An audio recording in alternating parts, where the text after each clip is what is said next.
Coup de pouce pour la planète, c'est parti. Nouvelle édition de votre émission, le magazine qui donne la parole aux acteurs du développement durable. Et comme d'habitude, on commence avec le coup de presse. Mouton tondeuse à Paris, la chasse au CO2 au Canada, la traque de l'eau au Pérou.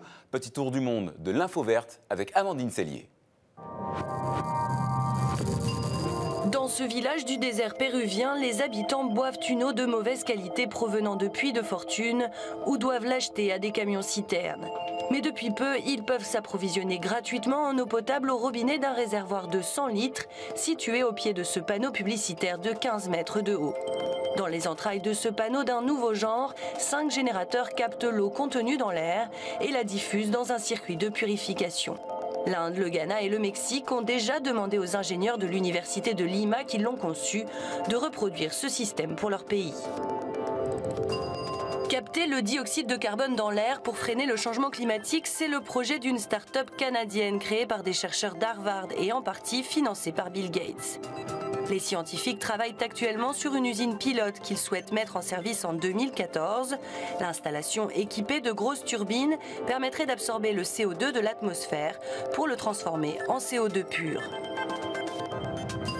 Ce n'est pas un poisson d'avril. Dès le début du mois, des centaines de moutons venus de l'île bretonne d'Ouessant se chargeront d'entretenir 2000 m² de friches dans le 19e arrondissement de la capitale française. Objectif, diminuer l'usage des pesticides, désherbants et engins mécaniques. Manger de la viande, c'est lourd à digérer, et plus particulièrement pour la planète. La viande, c'est de l'eau consommée en quantité industrielle, des émissions de gaz à effet de serre, c'est aussi de la pollution au nitrate ou au phosphore. Alors coup de pouce à cette initiative suisse. Dans un pays où chaque personne consomme 1 kg de viande par semaine, on essaye d'apprendre à cuisiner tout végétal. Olivier Courte, Marie Geyser. Lentilles, courgettes, tofu, sarrasin, herbes des prés et on en passe. On s'est régalé avec une trentaine de mets sans aucune viande. C'est magnifique, c'est un délice, c'est ravigotant, c'est juste super. Mais avant de passer à table, ils ont mis la main à la pâte dans les locaux de l'école ménagère. Scandale alimentaire récent, écologie, diététique, les motivations sont diverses. Apprendre à faire des repas que mes enfants aimeraient peut-être. Quand je vois une vache, qu'est-ce que ça consomme comme eau et comme oxygène et comme tout ça, je réfléchis un petit peu quand même. Car si les Suisses se contentaient d'une livre de viande par semaine contre 1 kilo actuellement, notre pays serait autosuffisant, tant dans la production de viande que de fourrage pour le bétail.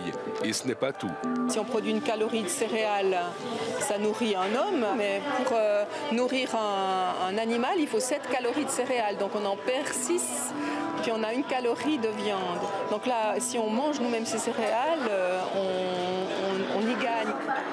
Couleur vive, odeur épicée, saveur étonnante. Manger sans viande, ça n'a rien de triste.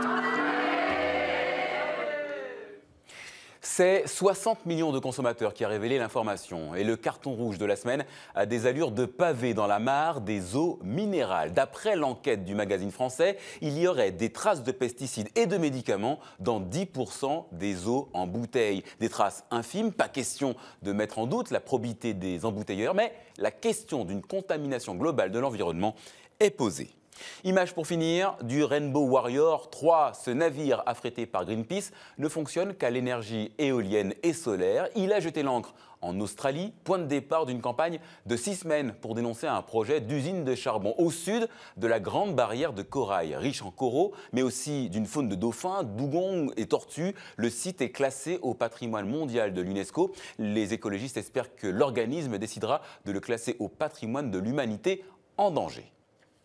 Voilà, c'est la fin de ce coup de pouce pour la planète, mais vous le savez, on vous attend sur les réseaux sociaux. Notre page Facebook vous est ouverte. Moi, je vous dis à la semaine prochaine et d'ici là, prenez soin de la planète. Elle le mérite.